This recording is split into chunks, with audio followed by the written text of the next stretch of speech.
Now that I've got my inseams pressed, we're ready to unify our shorts. So we're going to be sewing the crotch seam next, and that is going to make our shorts into one big piece. Now, it gets a little confusing here if you've never made a pair of shorts before, which I'm going to assume very few of you have if you're in this class. So we're going to take a bit of an adventure together, and that is going to be fun. So what we want to do now is we want to start out with one of our short front and back combos laying right side up towards us on the table. We're then going to take the other one. You'll notice both of them have their seams sewn, so they're big U shapes. We'll take the other one, we're going to lay it right on top. So we're creating this big old crotch U shape, and that is what we're going to be stitching. So I want to pin all along here, and I'm going to start by matching up my two seam lines, because we want to make sure that those have a nice intersection. So what I'm doing is I am inserting my pin right through the middle of the seam of the top one, and I'm trying to get it right through the middle of the seam in the bottom one too. There we go, and since I'm happy with that placement, that one is good. I can lay things back down. Once you've got that center pin done, you should go ahead and go up to the top corners and get those pinned and matched nicely as well. We're doing the same thing we've done on previous steps, just trying to get everything to match up. Stitch lines need to match. So I want my corners pinned together. I want the seams pinned together. And once I get the corners pinned together, we're going to do notches, and then we'll just pin all the way around so that this bad boy is not going to be able to slip around and become unshort shaped for us. I feel like with everybody making pajama shorts, it's probably about time that we reinstitute pajama days into everyday life. I feel like people did those a lot in high school and then they became completely irrelevant after graduating, and I don't really think that was the right choice. Everybody would have more fun if we were doing semi-regular pajama days. So there's a notch there. I want it to match up on both sides. I'm going to double check the camera angles so that you guys can see. So I want to stick it through the notch on this side, flip it over, find where it needs to go to be on the stitch line and intersecting the notch there. Once I've got it, I'm going to stick the pin the rest of the way through and keep on keeping on. There should be a couple of notches. I think there's 2 notches on the front and 2 notch sets on the back. One of the notches on the back is a triple notch. So there's 3 of them in a row, and that is just meant to indicate what piece is the back. Often in commercial sewing patterns like the one we're using this time, they indicate the back by doing double or even triple notches. So if you're confused about which way is forward and back, try to find the piece that has like way more notches than it needs, and that's probably the back, because that is a good indicating tool. With this triple notch here that I'm talking about, where it's got 3 lines in a row, I'm just going to pin through each of them, get it nice and secure. It's a little bit excessive to do that many in such a small area, but since they are indicators of where things need to hit, I'm just going to do it anyway. I've got all of the notches pinned now, so what I'm going to do is I'm going to go between them and add pins in the middle. So I want the lines matching up now. So I don't have any more notches to follow, so I'm just pinning lines in place. The notches, like I said earlier, keep everything correct side to side, and these extra pins are just to keep the line in line with itself.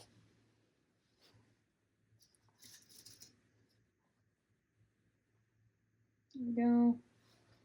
And you're going to want to do this all the way around the U shape of the crotch seam.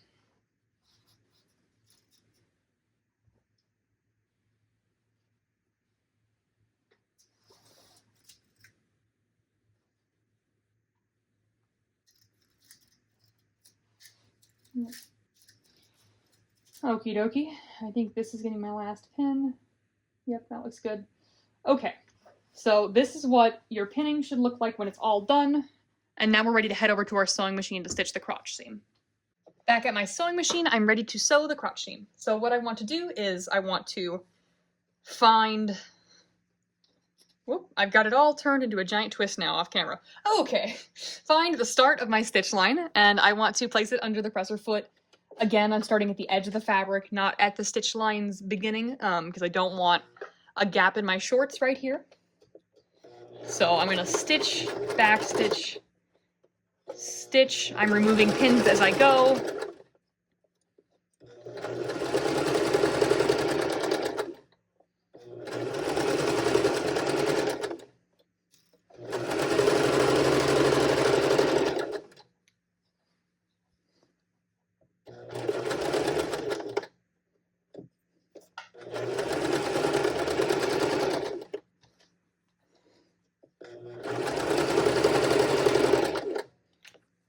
And one thing I want to be careful of when I get up to here is I want to make sure that all 4 of my seam allowances from the previous seam are laying flat and open.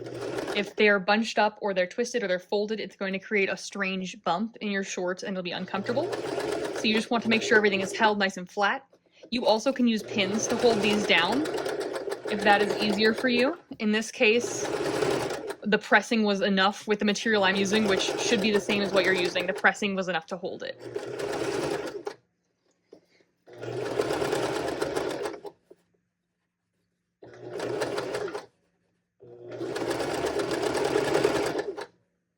There we go. I'm pulling out my pins. Oh, here's the triple mark. Yeah. There we go. And I'm almost to the end.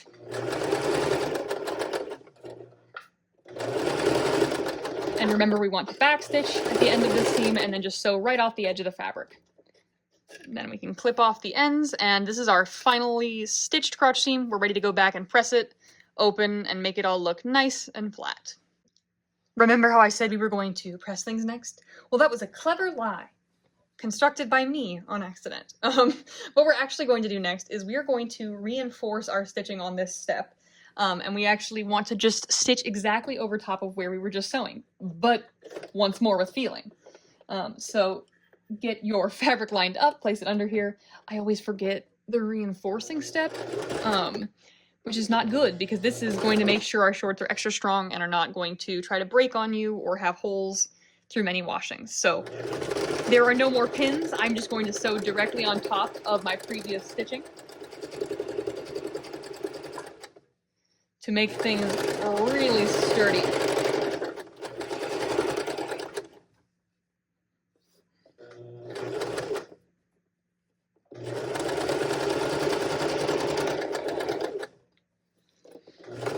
And you're going to want to make sure again that these are still flat because sometimes going through a second time, a little piece of it can get caught. And so actually I'm going to lift my presser foot up, make sure everything is laying really flat.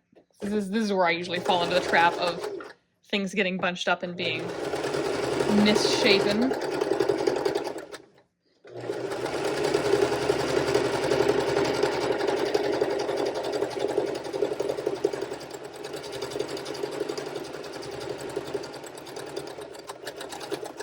And then I'm going to backstitch, and now I'm ready to go iron things. It's not a lie this time. Here we are at the ironing board, and we're ready to iron our shorts and do some clipping. So we're going to press open most of our seams just like we've been doing, but one thing we want to do slightly first is we're actually going to trim down the seam allowance in this curved area. So we want this curved area to be a little bit less bulky because it's more comfortable that way for the wearer. So what we're going to do is we're going to trim the seam allowance down to 1/4 inch or thereabouts, which I usually just eyeball because I know generally what a 1/4 inch is. If it's helpful for you, you can mark out a little bit to begin with. What's the starting point? Where are you trying to trim? A pretty good guideline is we're mostly trimming off the serging. This is one of the reasons we wanted to do the reinforcing, is so that when we're trimming this off, we're not risking getting too close to a weak seam. And we're only going to do this through the specifically curved part of the crotch seam. The rest of it we're going to press open like normal.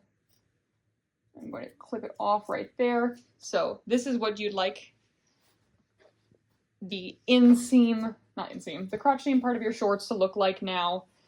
So notice how it tapers out and in away from the clipped edge to keep everything not super bulky, not in the way.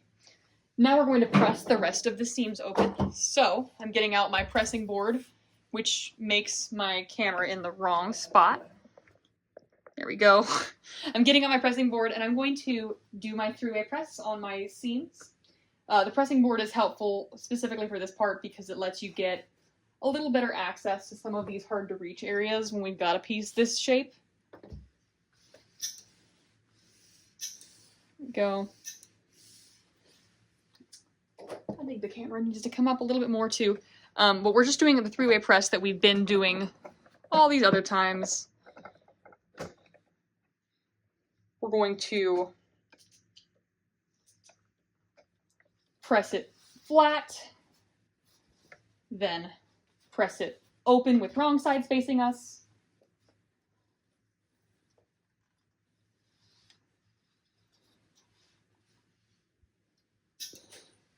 I'm trying so hard to keep my arm out of the way of the camera.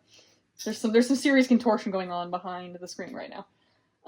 And then we're going to flip it over and press it from the right side flat once again.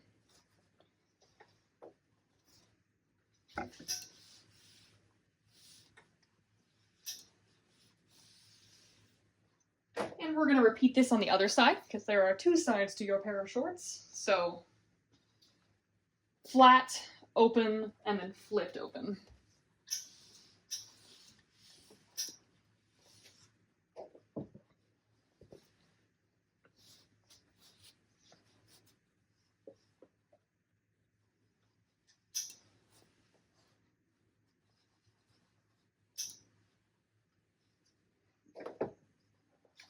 And flipped open.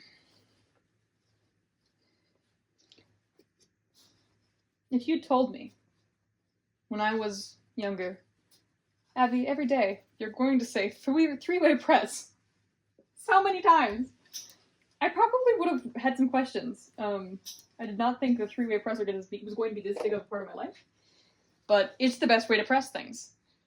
There we go. And I am going to, down at this bottom part here, that we're not bothering with pressing open because it's trimmed down, I am still going to, from this right side, make sure that the seam is laying nice and flat and that everything is as open as I can get it. So I'm just kind of pulling and pushing, getting things to lay extra flat. And this gives us a really great look at exactly why we wanted to pin those four corners together tidily, because there is a very nice intersection there. I'm really pleased with that. So that's what we want this to look like. Okie dokie. Now we've got our shorts pressed, we're ready to move on to our next step.